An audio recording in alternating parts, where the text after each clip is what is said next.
วิธีคิดเชิงบวกเมื่อความรู้สึกซึมเศร้าเข้ามาถาโถมเราจะคิดเชิงบวกได้อย่างไรเมื่อเรารู้สึกแย่นะคะโรคซึมเศร้าที่สำคัญเนี่ยคือโรคทางจิตที่เกิดขึ้นบ่อยที่สุดในสหรัฐอเมริกาอาจจะส่งผลให้มีความรู้สึกต่ำต้อยแล้วก็มีความคิดเชิงลบเป็นเวลานานนะคะอาการซึมเศร้าเนี่ยเป็นสภาวะทางการแพทย์ที่ต้องได้รับการรักษาค่ะแต่อย่างไรก็ตามความเครียดในชีวิตประจำวันและความท้าทายในช่วงไม่กี่ปีที่ผ่านมาเนี่ยเกิดจากการที่มีโรคระบาดไวรัสเกิดขึ้นนั่นเองนะคะทำให้หลายคนเนี่ยต้องต่อสู้กับความรู้สึกที่หดหู่และจมอยู่กับอารมณ์ด้านลบค่ะ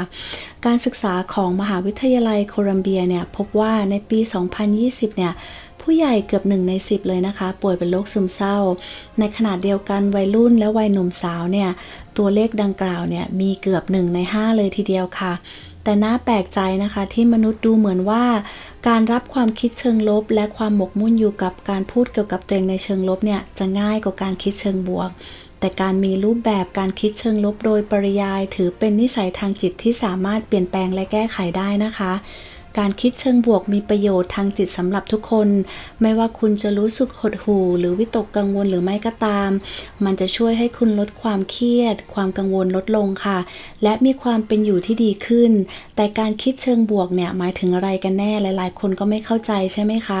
แต่เราทุกคนเนี่ยสามารถฝึกคิดเชิงบวกกันได้ค่ะแล้วเราจะฝึกคิดเชิงบวกได้อย่างไรมาหาคำตอบกันเลยค่ะการคิดเชิงบวกคืออะไรอันดับแรกเรามาดูกันว่าการคิดเชิงบวกคืออะไรการคิดเชิงบวกไม่ใช่ความพยายามที่จะปฏิเสธหรือเพิกเฉยต่อความท้าทายในชีวิตหรือว่ามองข้ามประสบการณ์เชิงลบนะคะมันไม่เกี่ยวกับการแสร้งทำเป็นว่าทุกอย่างดีแต่ไม่ดีหรือพยายามมองโลกในแง่ดีตลอดเวลาและแน่นอนว่าไม่ใช่วิธีระงับความรู้สึกเจ็บปวดและพยายามโน้มน้าวตัวเองว่าคุณรู้สึกดีเมื่อไม่ได้ทำได้นะคะมันคงเป็นไปไม่ได้เลยที่จะเลิกพูดถึงตัวเองในแง่ลบและไม่ต้องคิดในแง่ลบอีกต่อไปการคิดเชิงบวกคือการตัดสินใจอย่างมีสติค่ะเพื่อดูด้านบวกของสิ่งต่างๆและมุ่งเน้นไปสิ่งที่ทำให้เรารู้สึกดีมากกว่าทำให้เรารู้สึกลบนะคะเป็นเรื่องเกี่ยวกับการค้นหาจุดกึ่งกลางและการตระหนักว่าชีวิตมักจะมีเสียงสูงและเสียงต่ำปะปนกันอยู่เสมอแต่ต้องเลือกด้านที่มีแสงสว่างสดใสของถนนอย่างสม่ำเสมอแทนที่จะเดินในเงามืดนะคะหากต้องการคิดเชิงบวกคุณต้องเริ่มต้นด้วยการใส่ใจกับความคิดทั้งหมดของคุณค่ะการคิดเชิงบวกคือการสร้างนิสัยทั้งกายและใจใหม่เพื่อให้การเลือกความคิดเชิงบวกมากกว่าความคิดเชิงลบกลายเป็นเรื่องธรรมชาตินะคะเช่นเดียวกับทักษะอื่นๆที่ต้องฝึกฝนแต่การคิดเชิงบวกเนี่ยอาจจะเป็นเครื่องมือที่เสริมสร้างพลังอย่างมากแม้ว่าชีวิตจะรู้สึกควบคุมไม่ได้พลังงานในการวางกรอบความคิดของคุณเป็นในทิศทางบวกจะช่วยสนับสนุนสุขภาพจิตของคุณได้อย่างมากค่ะคุณสามารถใช้การคิดเชิงบวกเพื่อก้าวไปสู่ความสุขของตัวเองได้นะคะเพื่อลดความวิตกกังวลและอาการซึมเศร้าและสิ่งนี้ไม่ได้เกิดขึ้นในชั่วข้ามคืนอย่างแน่นอนค่ะโชคดีนะคะที่มีเทคนิคง่ายๆบางอย่างที่คุณสามารถทำได้เพื่อปรับปรุงสุขภาพจิตของคุณโดยการนำความคิดเชิงบวกมาสู่กรอบความคิดของคุณให้มากขึ้นนั่นเองค่ะแทนที่ความคิดเชิงลบด้วยความคิดเชิงบวกเมื่อไรก็ตามที่คุณพบว่าตัวเองมีความคิดเชิงลบให้ทดลองแทนที่มันด้วยความคิดเชิงบวกนะคะตัวอย่างเช่นสมมติว่าคุณกำลังคิดว่าวันนี้ฉันรู้สึกแย่มากหรือวันนี้ก็เป็นวันที่น่าเบื่ออีกวันหนึ่งเหมือนเมื่อวานหรือแม้แต่ฉันไม่อยากไปทำงานเลยจริงๆวันนี้คุณสามารถพยายามเปลี่ยนความคิดเหล่านี้ได้นะคะเช่นวันนี้เป็นวันที่ดีอีกวันหนึ่งและฉันก็สามารถไปเดินเล่นได้หรือว่าฉันสามารถไปหาเพื่อนหาหนังเรื่องใหม่ดูก็ได้หรือแม้แต่ว่าเช้านี้ฉันจะออกไปหาเพื่อนไปหากาแฟอร่อยๆดื่มการวางกรอบใหม่เนี่ยเป็นอีกเทคนิคหนึ่งนะคะในการปลูกฝังความคิดเชิงบวกและประกอบไปด้วยการมองสถานการณ์ของคุณในบริบทที่กว้างขึ้นและเป็นกลางมากขึ้นค่ะคุณสามารถเตือนตัวเองว่าฉันโชคดีที่มีรถยนต์และสามารถขับไปทำงานได้หรือแม้แต่อย่างน้อยฉันก็มีเวลาว่างเมื่อฉันกลับถึงบ้านเทคนิคทั้งสองนี้นะคะเป็นสิ่งที่คุณสามารถลองทำกับเพื่อนคุณได้จากนั้นคุณสามารถแลกเปลี่ยนความคิดเห็นและดูว่าคุณเป็นยังไงกันบ้างค่ะ สุดท้ายนี้นะคะคุณสามารถช่วยหยุดการพูดเชิงลบกับตัวเองได้ด้วยการมุ่งความสนใจไปที่ช่วงเวลาปัจจุบันขณะนะคะสถานการณ์ในชีวิตของคุณเนี่ยอาจจะเต็มไปด้วยปัญหาแต่บางทีในตอนนั้นน่ะขนาดนั้นเนี่ยคุณไม่เจ็บป่วยคุณหายใจได้ตามปกติพระอาทิตย์ก็ส่องแสงและคุณไม่จำเป็นต้องใช้เวลาคิดเกี่ยวกับทุกสิ่งทุกอย่างที่คุณกังวลนะคะอาจจะมีบ้างที่คุณสามารถทำได้และบางอย่างที่คุณไม่สามารถทำได้แต่คุณสามารถเปลี่ยนความคิดเชิงลบนะคะเป็นกิจกรรมอย่างอื่นได้อย่างเช่นดื่มกาแฟฟังเพลงอาบน้ำเพื่อให้คุณรู้สึกดีขึ้นณขนาดนั้นค่ะคำถามความคิดเชิงลบคุณควรมองหาความเชื่อเชิงลบที่นำไปสู่การพูดถึงตัวเองในแง่ลบการใช้เวลาหมกมุ่นอยู่กับความคิดที่มืดมนจะทำให้คุณรู้สึกแย่ลงค่ะลองโต้ตอบความคิดเช่นฉันมีปัญหาในการมีเพื่อนหรือชีวิตฉันทำอะไรไม่ได้เลยด้วยการพูดกับตัวเองในแง่บวกนะคะแล้วลองนึกย้อนกลับไปว่าคุณได้พบกับเพื่อนที่มีอยู่ในปัจจุบันได้อย่างไรลองนึกถึงวิธีที่คุณสามารถหาเพื่อนใหม่ได้ถ้าคุณต้องการด้วยการเข้าร่วมชั้นเรียนเริ่มงานอดิเรกใหม่ๆหรือแม้แต่ออนไลน์นะคะและถามตัวเองว่าคุณกำลังทำอะไรอยู่หรือไม่ก็เตือนตัวเองถึงสิ่งที่คุณประสบความสำเร็จในชีวิตและสิ่งที่คุณสามารถทำได้ค่ะคิดบวกรู้สึกบวกเชคสเปียร์เขียนไว้ในบทละครแฮมเล็ตว่าไม่มีอะไรดีหรือไม่ดีมีแต่ความคิดเท่านั้นที่ทำให้เป็นเช่นนั้นเป็นสิ่งสำคัญครั้งแล้วครั้งเล่าที่จะต้องออกจากจิตใจและการเล่าเรื่องทางจิตและมุ่งเน้นไปที่ความรู้สึกหรือความรู้สึกทางกายจิตใจชอบเล่าเรื่องและเป่าสิ่งต่างๆไม่เป็นสัดส่วนอย่างเช่นบางทีรถของคุณสตาร์ทไม่ติดและคุณคิดไปแล้วว่าจะเกิดอะไรขึ้นถ้าการซ่อมแซมมีค่าใช้จ่ายที่แพงมากแล้วถ้ารถซ่อมไม่ได้สัปดาห์หน้าฉันจะไปทำงานได้อย่างไรในกรณีส่วนใหญ่สิ่งเหล่านี้ที่เราจินตนาการมันก็ไม่เคยเกิดขึ้นและที่สำคัญแม้ว่าสิ่งต่างๆจะเป็นไปตามที่คุณคิดแต่วิธีเดียวที่จะทำให้คุณมีความสุขได้ก็คือการฟังเรื่องราวในหัวของคุณต่อไปว่าสิ่งเลวร้ายต่างๆจะเกิดขึ้นได้อย่างไรคุณสามารถเปลี่ยนมันให้กลายเป็นเชิงบวกได้ด้วยการตัดสินใจว่าจะทำตามขั้นตอนเชิงปฏิบัติอะไรบ้างเพื่อจัดการกับสถานการณ์แทนที่จะคาดการณ์ว่าจะเกิดอะไรขึ้นในอนาคตหรือไม่มุ่งเน้นไปที่การแก้ปัญหาไม่ใช่ปัญหาจิตใจที่หดหู่มีความรังเกียจต่อความคิดเชิงบวกและภาวะซึมเศร้าจะไม่ช่วยให้คุณเอาชนะความท้าทายหรือแก้ปัญหาได้จิตใจของคุณอาจจะพูดประมาณว่าไม่มีประโยชน์หรอกฉันทำมันไม่ได้หรอกมันยากเกินไปสำหรับฉันมันจะไม่มีวันที่จะได้ผลนั่นเป็นความคิดที่ไร้สาระและอื่นๆอย่างไม่มีที่สิ้นสุดการพูดคุยเชิงบวกกับตัวเองอาจจะเป็นแค่โอเคนะฉันจัดการกับเรื่องนี้ได้มันต้องมีทางแก้ปัญหาสิฉันมีทักษะในการรับมือกับเรื่องนี้หรือไม่ก็ฉันไม่แน่ใจว่าคำตอบคืออะไรแต่ในระหว่างนี้อย่างน้อยฉันก็สามารถทำอะไรบางอย่างได้การคิดเชิงบวกมีความเชื่อมโยงอย่างใกล้ชิดกับอารมณ์เชิงบวกมันจะช่วยเอาชนะความวิตกกังวลเมื่อเผชิญกับปัญหาและทำให้อารมณ์ของคุณสดใสขึ้นได้ค่ะฝึกการยอมรับตัวเองสิ่งสำคัญคือต้องหยุดคิดว่าคุณต้องดีกว่าที่เป็นอยู่เพราะบางครั้งเนี่ยการทำผิดก็เป็นส่วนหนึ่งของชีวิตนะคะอาการซึมเศร้าอาจนำไปสู่ความคิดถึงความไม่พอใจซึ่งอาจทำให้คุณอยากถอนตัวและแยกตัวออกจากกัน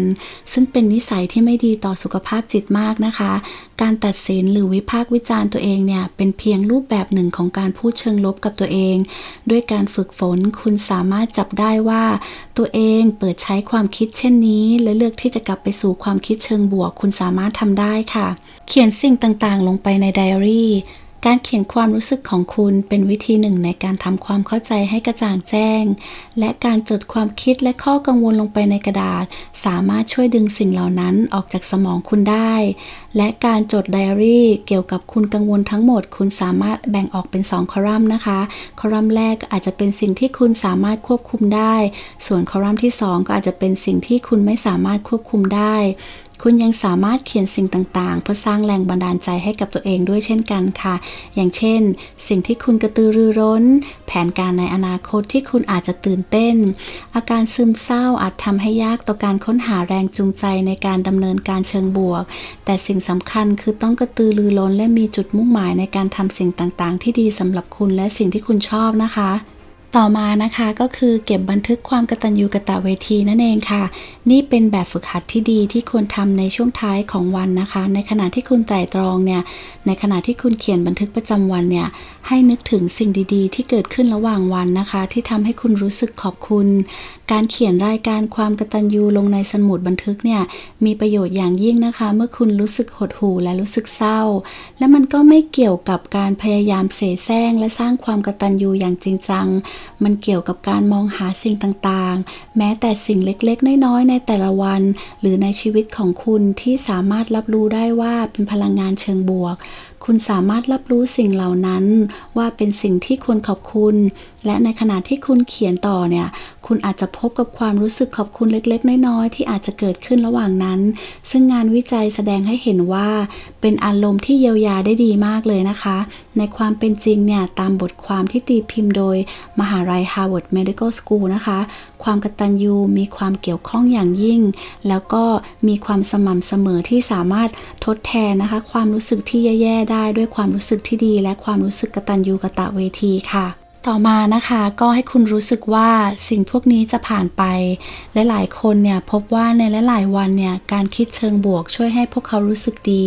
อย่างน้อยก็สักพักหนึ่งค่ะแต่เช่นเดียวกันกับสภาพอากาศที่มีความคิดและอารมณ์เกิดพายุเล็กๆน้อยๆขึ้นระหว่างวันในช่วงเวลาเช่นนั้นเนี่ยสิ่งสำคัญคือต้องจดจำไว้ว่าความหายนะและความโศกเศร้าจะไม่คงอยู่ตลอดไปนอกจากนี้ยังเป็นช่วงเวลาสำคัญที่จะต้องระมัดระวังเป็นพิเศษคุณอาจจะพบว่าความคิดเชิงลบมีความต่อเนื่องมากกว่าปกติแต่คุณไม่จำเป็นต้องจินตนาการว่าอาการซึมเศร้าของคุณกำลังแย่ลงมุ่งความสนใจไปที่เมฆหมอกที่จะผ่านไปจะดีกว่านะคะปรับใช้วิถีชีวิตเพื่อสุขภาพเป็นไปได้ว่าคุณมีนิสัยในการใช้ชีวิตที่ดีอยู่แล้วแต่สภาวะซึมเศร้าเนี่ยอาจทำให้ผู้คนเนี่ยพึงพอใจกับความรู้สึกเกลียดค้านที่จะพยายามรักษานิสัยที่ดีต่อสุขภาพเอาไว้และการออกกำลังกายเนี่ยก็เป็นวิธีที่ดีในการทำให้อารมณ์ดีขึ้นแทบจะในคราวเดียวกันเลยและถ้าคุณทำเป็นประจำเนี่ยก็จะส่งผลดีต่อสุขภาพจิตขึ้นมาทันทีตามรายงานฉบับหนึ่งนะคะการทดลองทางคลินิกได้ยืนยันว่า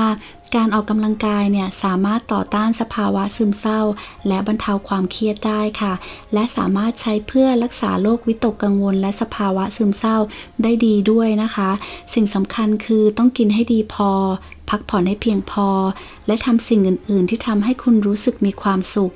การคิดเชิงบวกเนี่ยไม่ใช่แค่การค้นหาสิ่งดีๆในสถานการณ์หรือสิ่งต่างๆนะคะแต่ว่าเป็นสิ่งที่คุณทำแล้วเกิดความสำเร็จและการเฉลิมฉลองความสำเร็จเล็กๆน้อยๆในการรับมือกับความวิตกกังวลหรือภาวะซึมเศร้าเนี่ยก็เป็นความคิดเชิงบวกเช่นกันนะคะ